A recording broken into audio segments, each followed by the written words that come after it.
Hello, this is Molly Arthur with EcoBirth, Women for Earth and Birth, welcoming you to conversations with women of the collective matrix. And matrix is Latin for womb. We women know about wombs. So welcome to the conversations, welcome to the women, and welcome to a world of care and compassion.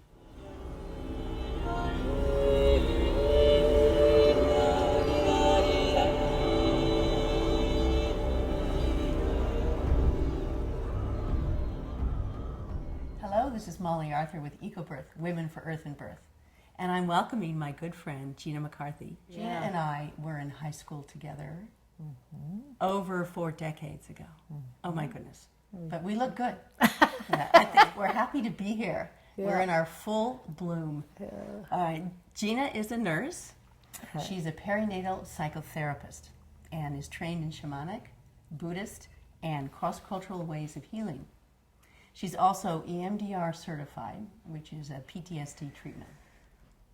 Gena has had the privilege and honor of studying and practicing within a diverse range of communities and teachers in the field of perinatal healing. She co-founded the Contra Costa Perinatal Depression to Wellness Network and the Diablo Family Resource Network. And I had the question about, is all birth traumatic? Oh, yeah, Or natural birth or medicalized birth, home birth, is it a traumatic and crisis for the baby? Yeah, no. Oh! The answer is no. Oh, no. Yeah, so it turns out that if we've had enough support to feel safe in our nervous system, to feel connected with our hearts, to feel relaxed enough that we can really stay in contact with our baby, and then if our baby's nervous systems feel relaxed enough and connected enough, it actually can be blissful for the baby. It doesn't have to be traumatic at all. It depends where you deliver, and it doesn't really make a difference if you deliver at home or in the hospital. It has a lot to do with the heart energy and the level of relaxation of the people in the room. So intrinsically, it's not a traumatic event. No, not at all. No, not at all. No. So how? That's very reassuring. In fact, I was just reading some books recently, and it was called to my attention again that, in between contractions in labor, we're flooded with oxytocin and endorphins. And so when we're not having negative thoughts, or we're not having scary associations, and we're just kind of having our contraction and then resting in between our contraction, and we've had enough support that we feel safe to do that, then we're actually flooded with pleasure and peace beyond what we normally experience in our daily life. And our babies, of course, are going to experience that as well. Yeah.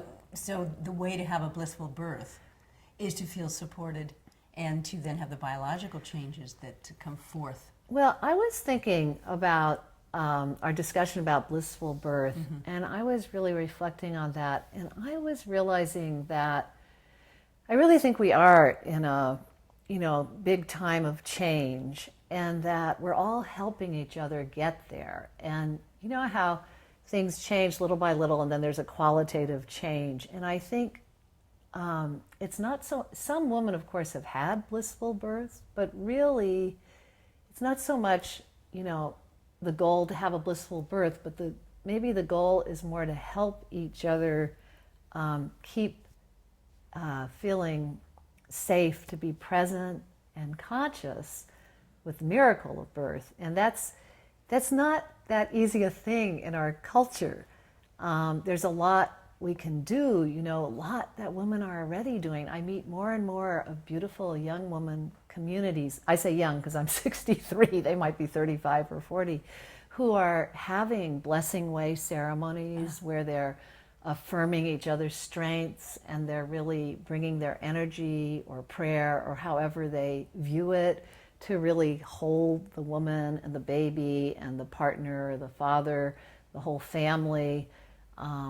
with loving intention, with support, really consistently through the pregnancy, through the birth, and through the postpartum time. And these things are having great effect. It doesn't necessarily mean that for each of us we're going to have a blissful birth, but what it does mean is that we can start building as a community more and more addressing these challenges that a lot of us have in birth. Because right now there's really a history of, unfortunately, a really higher amount of birth trauma than maybe we've certainly ever seen in this country.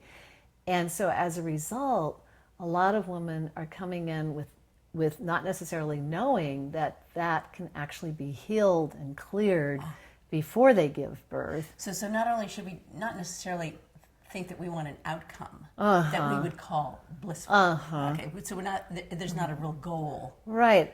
Overall, definitely. There is a sense of the holding and the support and the spiritual aspect. Yes. Of going through the birth process. Yes.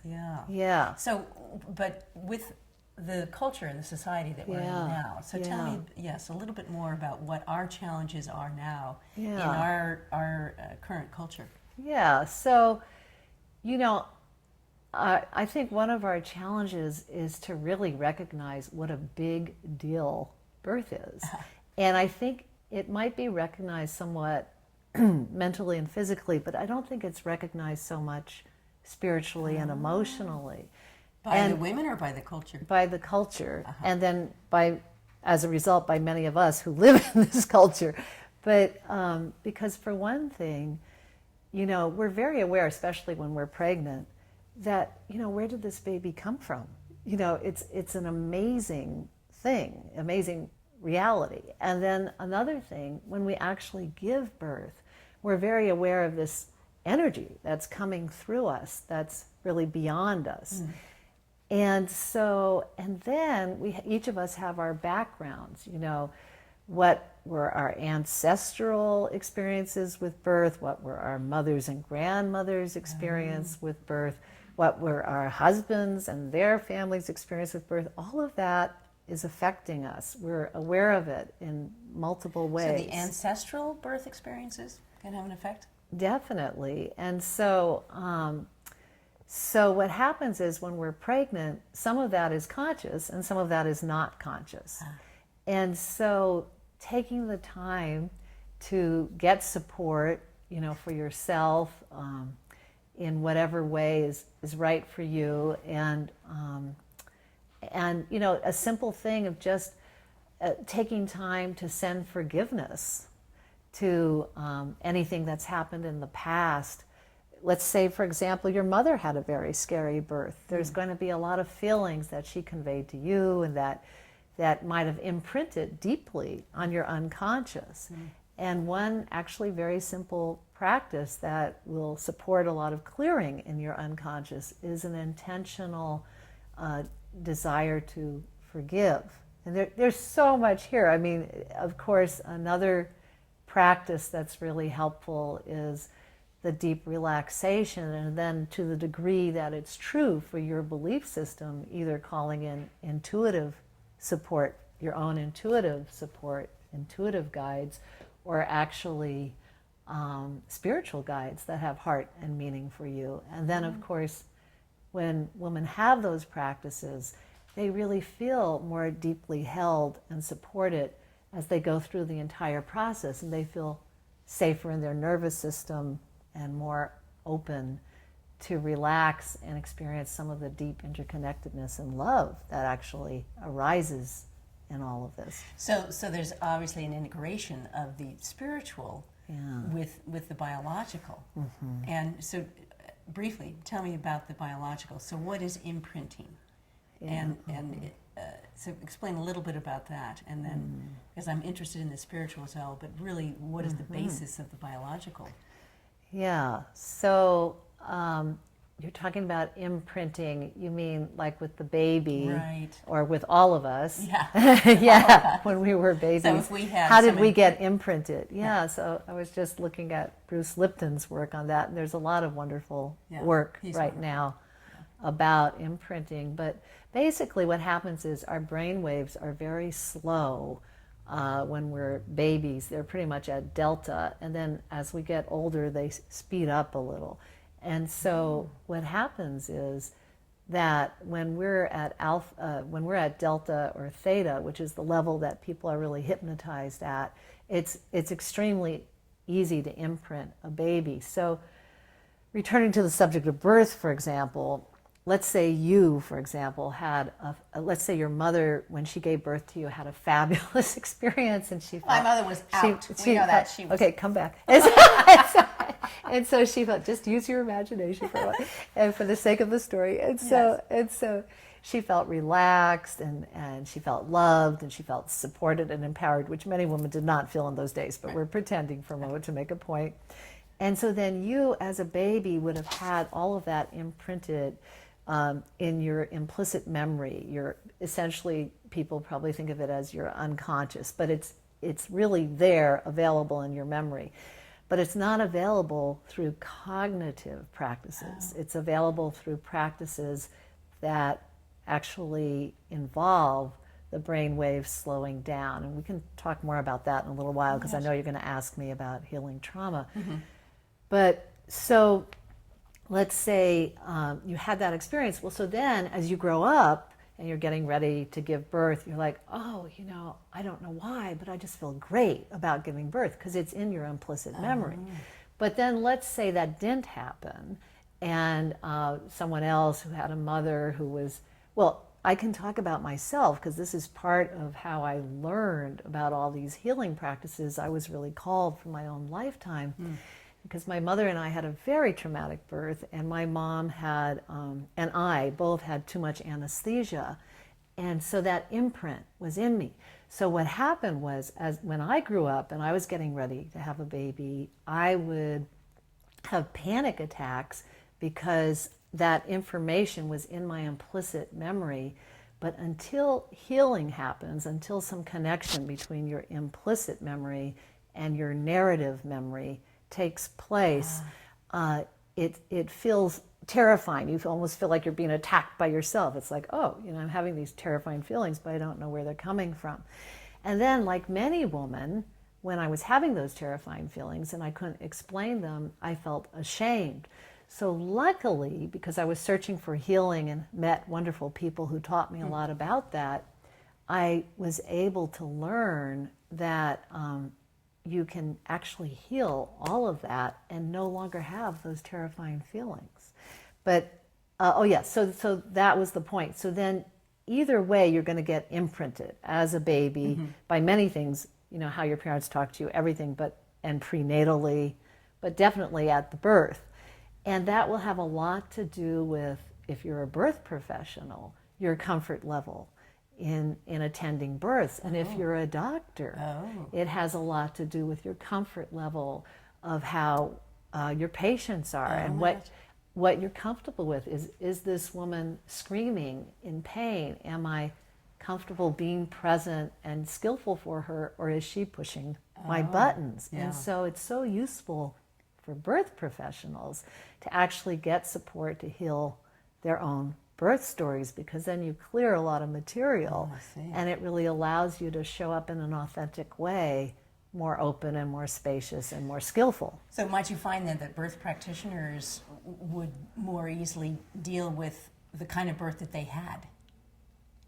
So if they had a medicalized birth, it would be more easy for a doctor? Not necessarily, no. It just depends how much awareness they have. It's not necessarily easier for them. They might feel shut down. They might feel like, I know how to do this skillfully and I really enjoy controlling it, but I haven't really healed what I went through, so I'm not really present emotionally.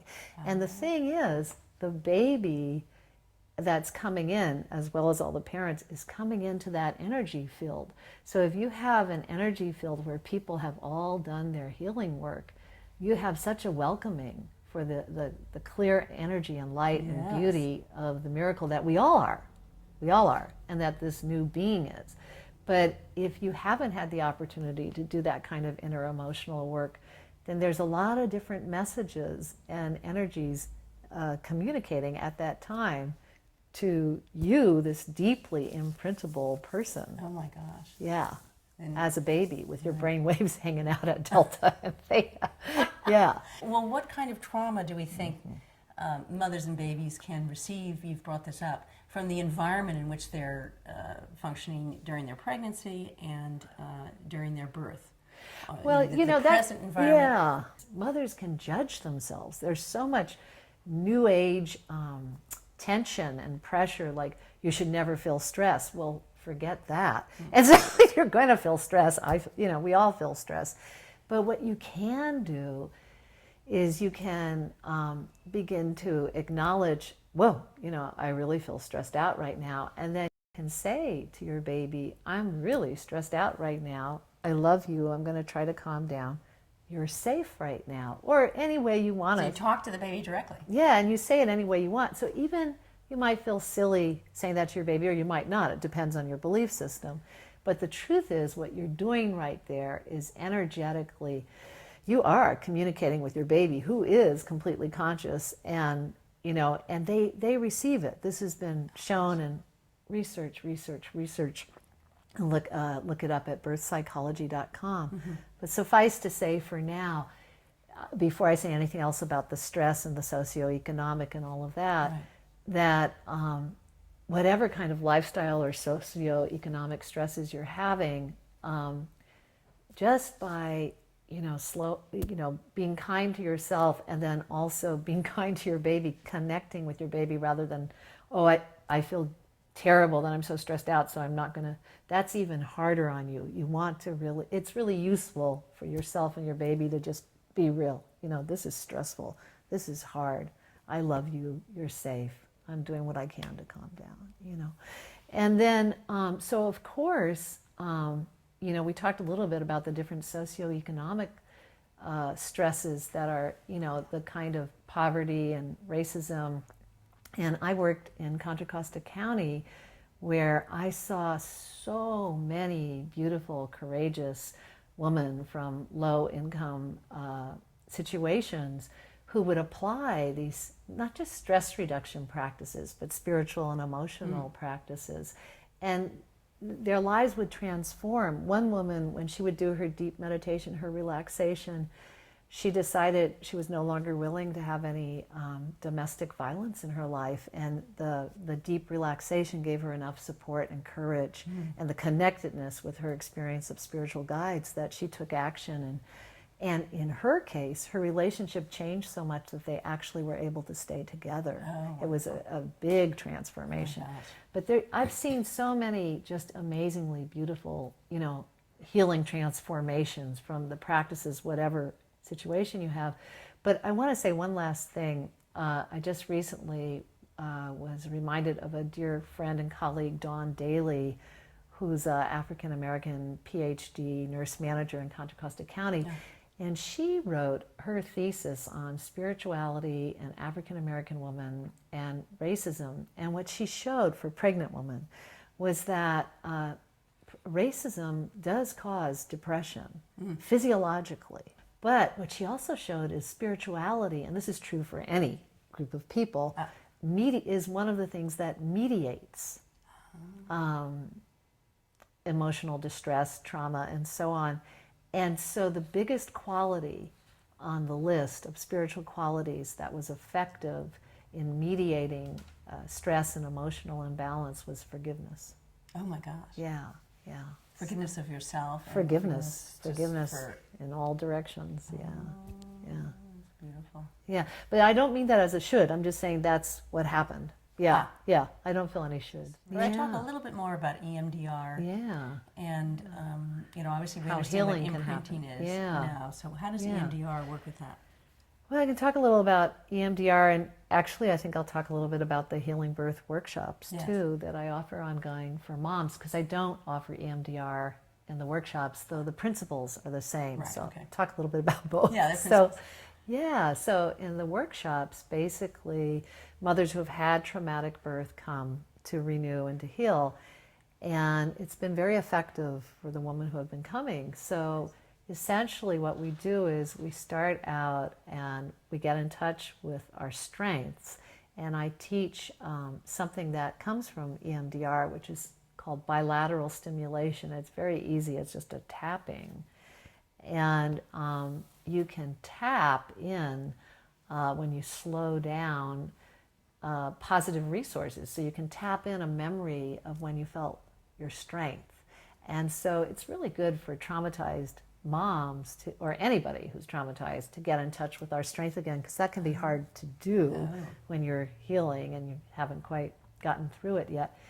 And then I show them a chart, and in the chart I show them the explicit and implicit memory, and they see that our experiences of trauma and our perinatal experiences till about the age of 3 all go into the implicit memory.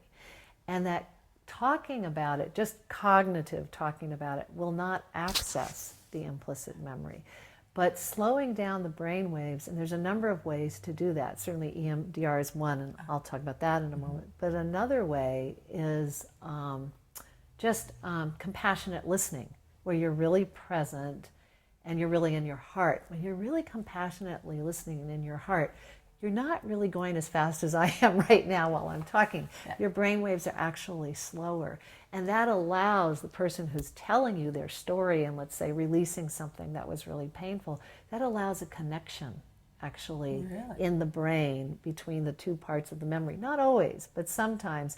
And then actually that in and of itself can be a very, very, very powerful intervention. And also, though, guided visualization is something else you can do. But before I'm going off, so in the Healing Birth Workshop, women see that you can access it, and they see that there's nothing to be ashamed of when you have these feelings that arise out of your control, because they really are disconnected, and the implicit memory really acts that way. It just has behaviors and somatic sensations and flooding of feelings so that you feel like it's all happening right now. So it takes away the shame and it gives them some information. So then after that, we do a process where we slow down our brainwaves simply through some journaling and some guided visualization, and they bring forth the piece of the story that was really painful for them. And there's usually a few pieces or many pieces, but they choose just one for that workshop so they get an experiential understanding of how to work with healing. And then after they write about it, so it's kind of activated in their memory channel, then we do the guided visualization where they go back and but not in the way that I'm saying right now, but actually in a deep place of relaxation. That's what makes it work. That's really key. Because that's slowing down the brain? It's, brain waves. It's crucial.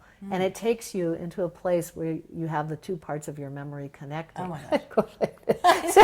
So, I'll give just a few examples. I've seen so many women who feel really guilty, like unforgivably guilty to themselves about something that happened that was totally out of their control, but that's how their neurobiology and their belief system clenched around that moment in time. And then when you go down in that deep relaxation, you access that moment. You actually access that moment. And then there's different ways to do this, but you can connect with that moment, and you can begin to either show compassion or forgiveness or appreciation for the woman and what she went through. And so many women come back and they really get it. It shifts. Oh my gosh. It shifts. And then they say things like, and it's true, given who I am and what happened to me, I did a really good job, which is the truth. And then they say things like, I do love my child. I did the best I could. And then this horrible guilt for something that was so painful for their child and for them is either diminished or gone. And the shame is gone. And that changes the whole relationship with the child and the mother. I mean, it changes their whole lives. Because if you have someone who's always coming at you with guilt and anxiety, it's challenging. Gosh. Yeah. So it's so powerful to think that there is the capability of this healing and of this change. Yes, And that we're not just stuck. No, we're not stuck, and that's why I'm so grateful for this interview, and I'm so interested in bringing this work out more, because it's time to. We don't have to suffer like we are. The EMDR is done really one-to-one, and it was discovered to treat Vietnam vets successfully for PTSD, and it's just a very skillful method where the bilateral stimulation, which can be done in a number of ways by a little machine where you feel a little tapping, gentle tapping of both hands, or a little headset where you hear a little sound, and you do it all to your own comfort, so some people don't even use the headset, or sometimes people use their finger, the therapist uses their finger and the client watches that. So it's really about bilateral stimulation for the brain, and what that does is, for as far as I can see, because I don't know if any research has been done to say exactly what it does, but is it takes the person into that place. Buddhists call it the fair witness, the objective mind. And so now you have dual consciousness. You're going back to the traumatic moment, but you're also feeling safe in your nervous system, and you've got a kind of a part, the observer. And so what happens is the emotions move through. You feel safe to let the emotions move through, but you also see things that you really didn't see when you were kind of lost in the moment, stuck in the moment. And there's really a lot to this. It's interesting. I'm going to say one more thing about what I've noticed about EMDR and healing trauma. People don't have to go back to the whole event, and they don't have to go through the whole thing again. It's really particular moments that our belief system just locks around. And it's those particular moments that can be very easily, and it's neurobiological, but those moments can be easily tapped, accessed, and released. And then it's like miracles for me. I've seen people who have had horrific sexual abuse or rape, and the triggers end. They end after. Now, this is not 100%, because some people have more complicated situations, but a very high level of people really, once they've gone through what they need to process the experience, they never have the feelings again, which is very, very inspiring. Important to live our lives without that shame. Yeah. So they don't have to relive the trauma. It's particular parts, and they can do it in a very safe way. That's another thing. People are terrified to heal trauma, because trauma is a terrifying experience.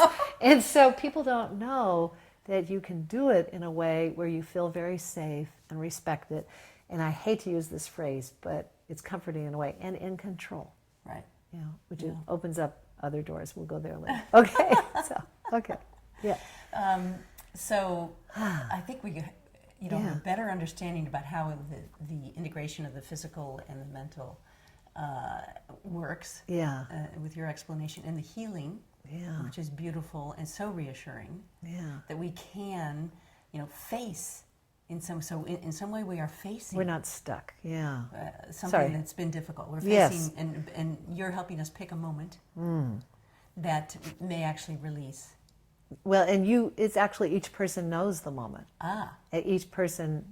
It just comes. Like, it's easy to find when the person is relaxing. When given the arises. Environment and the moment, and you as the compassionate listener is there. I'm sure that's a pivotal part. It's part of it. And the compassion to listen and connect between the two people is so important, I would imagine. So then tell me this about your I hope I can. I know you can tell me about this.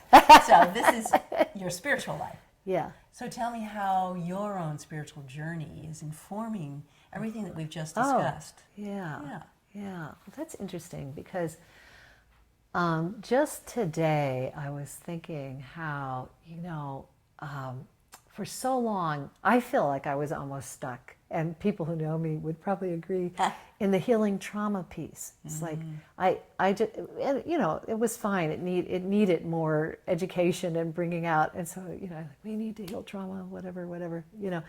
But eventually I realized it's not just that we need to heal trauma, it's that we can heal trauma, and we can support each other to reweave cultural practices to have a full, our birthright, a full experience of the spiritual, emotional energies that are available in birth.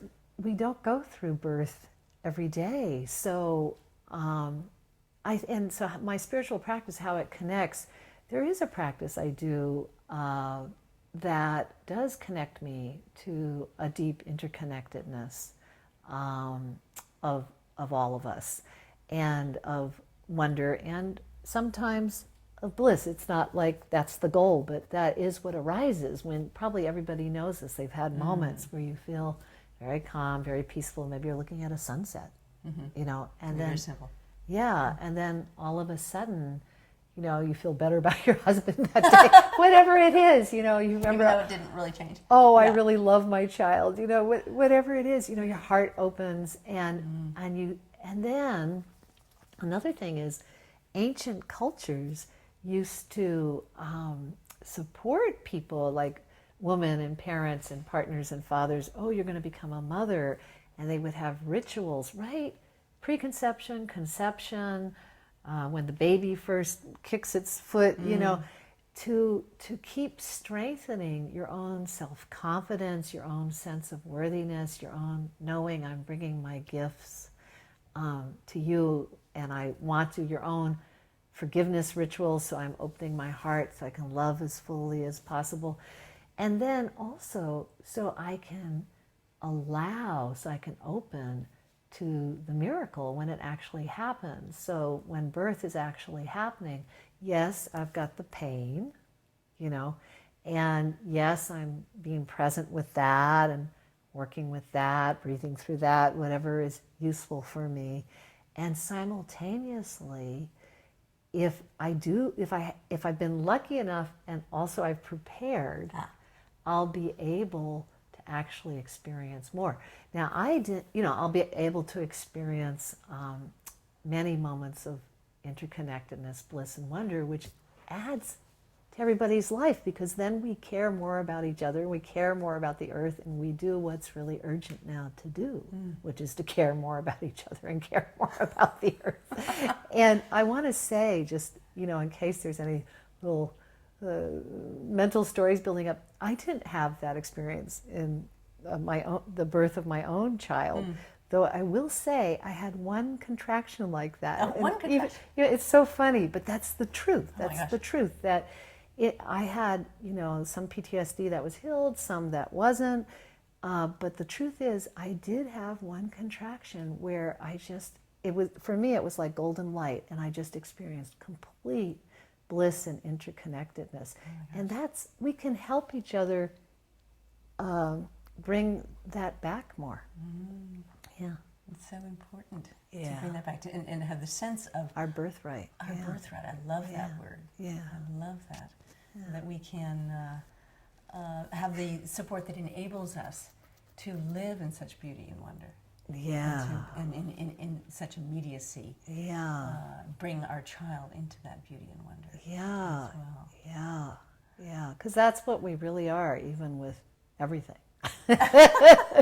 Yeah. Yeah. Yeah. What do you mean? So we are. Well, I wonder mean, and all- even with the suffering and the tension and the stress and the depression, whatever, or the, you know, the wars, whatever, we all are amazing beings of beauty and light.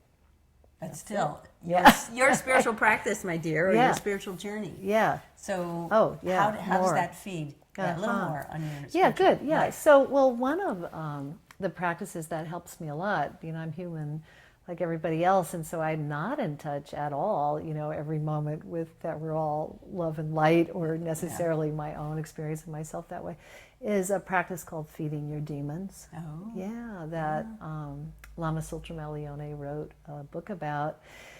And that's a practice, from a very old, ancient practice that she helped Americanize in a way for us so that it's user-friendly. But basically what it does is it really takes any kind of fear and or depression or anything that's kind of taking us away from feeling centered and connected with ourselves and others. Right. And it gives you the and even from that deep interconnectedness. And it gives you the opportunity in a very simple process to really identify, it uses a little gestalt, identify what is that demon, and then to really feed it what it needs. Whoa, Yeah, feed it. feed it. That doesn't sound like something we want to do. Well, she writes in her book, when Gandhi, one of the strategic interventions he did to bring peace to India is the British, I think it was the ambassador at the time, wanted to kind of tell him he was, going to do something terrible to the country, and Gandhi kept serving him tea. Oh. And listening to him. And he kept drinking the tea and eating the biscuits and probably being fed with Gandhi's peaceful nectar. Oh. But the truth is, he didn't do the horrible action. Oh he did not do it. Yeah. And the truth is, even though it sounds, contradictory to say feed your Feeding, demons, yeah. the truth is when we resist our demons, like for example, alcoholism, say, I don't want to deal with that. It just kind of gets bigger. But when we find out what is the need, then, I feel scared to be with people or whatever it is, and we feed that need, then the demon gets smaller and our peace gets bigger and our ability to be here more gets bigger. That's so interesting because it touches on to nurturing Yeah. in some way and Yeah, nourishing. that's and right, the what that- feminine. There's a lot to be Yeah. thought about along those lines. Of course, we feed the future generations with our own bodies. I mean, it's very provocative for me to think of, how that all works together. Yeah, in some ways. right. Yeah, no, I know you've been doing a lot of, kind of investigating shadow and the Right. value of shadow, and it's really very similar. It's really, in fact, feeding your demons is kind of, and I don't know, a practice, but something simpler that I always encourage people, even in the workshops, is, because people, like the guilt will be a demon, or the, I don't know, other feelings, anxiety, whatever. And then, so the idea of slowing down and turning our energy towards it, because what the tendency is, fear, flight, fight, and freeze. Right. But actually, by turning our energy towards it, And facing it. well, gently. I mean, because you're a warriorist, but not that doesn't work for No, all of us, I don't know. But to gently. And another thing I teach about the healing process is weaving. So you can turn your energy towards it to see what it is, and then you can be freaked out. Okay, do something that helps your body feel safe again. Do an energy practice to honor that, rather than keep walking down that road and turn. Keep on going. I get it. Yeah, so it's a back and forth. It's a back and forth, and then and that really is how it works. And then eventually, you're able to just really look at this and see what it is and see what it needs. Oh my goodness. Yeah, And then it's not as frightening as to what it needs. It's not as frightening, and it's not working you anymore, because when it's outside of you like that, it's kind of your projection kind of working you. But then when you turn towards it, it begins losing energy immediately. Oh my gosh. It's like Rumpelstiltskin saying the name. He lost power when she said his name. He lost power. Yeah. Okay. There's a metaphor in the story. Oh goodness. All right, so do tell me now what your current offerings are. That you're going. So in this marvelous life that you've been producing with your spiritual path and the people that you've offered healing to. So Thank you. What can we find? Thank you. That you're discovering for us now. Thank you. I really do want to share what I've learned and what I've seen work successfully with other birth professionals. Nice. So I am going to do some introductory workshops probably in the fall for doulas, midwives, and nurses, and they'll get CEs. And after the introductory workshops, I'm pretty sure the way I'm going to offer a certification program. And so in the program, people will learn how to offer the healing birth workshops, mother renewal workshops themselves. And I see it as a 9-month series, and so they'll get CEs. It'll also be a support group, a peer support group in a way. And then they'll also get practices and skills. And then for those who want, there'll be an optional additional course on the spiritual practices that they can cultivate as well to support women and families to relax with the spiritual experiences. Oh, how wonderful. And then, and those are a lot of those are really just, ancient indigenous practices that people have used for years that are very successful, and that some people are doing now in different degrees. And then I'll offer a supervised practicum for another 9 months for the people who actually do the workshops to really strengthen their skills and give them backup support. And I'll continue offering the healing birth workshops for mothers. Yes, we need that. Seasonally. We need that. And one thing I want to say, that's so sweet. Molly took my workshop. Yes, I did. And It was really that wonderful. it doesn't make a difference if you've had a baby just recently or you've had a baby many years ago. In my own lifetime, I've received so much healing. You can heal it at any time, and it's relevant. It opens up your relationships. So you receive something. So you might actually, even at our age, have something that maybe you're not very cognizant that's about. hung on. That's hung on there. Yeah, that you might have some tension in your relationship, for example, with an adult child, and by going through the birth, you kind of come to the core template of that pattern, and you're able to really make some changes that are very meaningful. Oh my gosh, I need to come back. Come back. So anyway, you're always welcome. I have 2 adult children. It's an honor.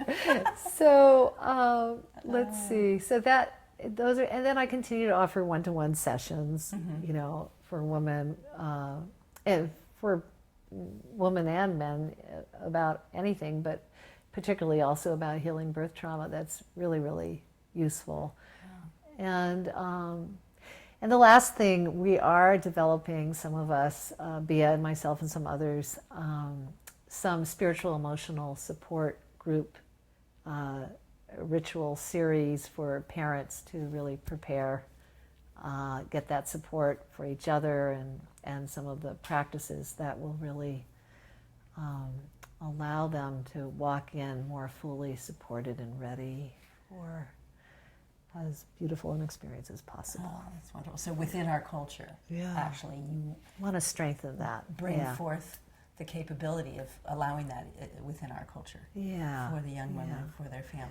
And I know that's happening. I really want to say right now there's this beautiful movement. I see it in many places. This is not just my ideas or it's really happening, and It's kind of a collective movement. Awakening. I think so. Oh, awakening is not great. It's still not as prevalent as we want, but it's beginning. Yeah. So somehow it's tied in with women better understanding the worthiness, let's say, of themselves, or the sacredness of themselves. Yeah, women and men. This will be for parents too. Yeah. Oh, it's so important. Yeah, thank you. Yes, you're so welcome. Yeah. Well, it's an important aspect that we best understand what is happening to us as women in our culture, and specifically around birth. It's fascinating for me to hear exactly what is happening, and then to have the encouragement that here there is healing possibility, and we don't have to go through the trauma again. Yeah, it's really true. We will be the ones who choose what moment it is, and we will be the ones who can receive the listening and the caring and the compassion that you're offering us, and then we will be the ones who receive the support from the community that you are creating. Oh, may it be so. May it be so. Thank you. May it be so. Yeah. Molly, I want to say that a big gift that Molly gave me last year was she invited me to co-facilitate a workshop with her, reclaiming our maternal lineage and our relationship with the earth. And that was such a gift to me in so many ways, and that was Molly's leadership and her truth-telling and courage and leadership also. But that even strengthened, I already felt that, and that even strengthened for me that part of the spiritual preparation is really taking time to not only receive the gifts and blessings of our ancestors that they have for us, but also to heal whatever is between us and them, to forgive or to do what we can in that direction, so that those patterns don't have to be repeated anymore. Yeah. That's so beautiful. Yeah, That's and so you important. have been a big leader with that. Yeah. I hope so. I think that, and it's so enlightening and encouraging to honor. In some way, what we are doing is we are honoring our maternal lineage. We are honoring what we are a part of, all our kindred, all of us as one relation, because of course we are all related. We are all related, and we come from bodies that, came from other bodies, from all the way back to the beginning of the very first starburst. So the healing aspect of understanding how related we are, and the thankfulness and the blessings that we receive from the healers in our midst. And Gena is a healer in our midst. Oh, thank you, Molly. It's so important that we honor you, that we honor ourselves, that we understand the sacredness of all life, and bringing forth life, is a sacred act. It's so beautiful, and that it will be that for all is our blessing. Yeah, may it be so. Yeah, may it be so. May every hospital, may every birth room, may every birthplace know that. Yeah, thank And you. may every woman understand that she, as a life giver, is beautiful and sacred. Yeah. Oh, Yeah. thank you, Molly. Amen.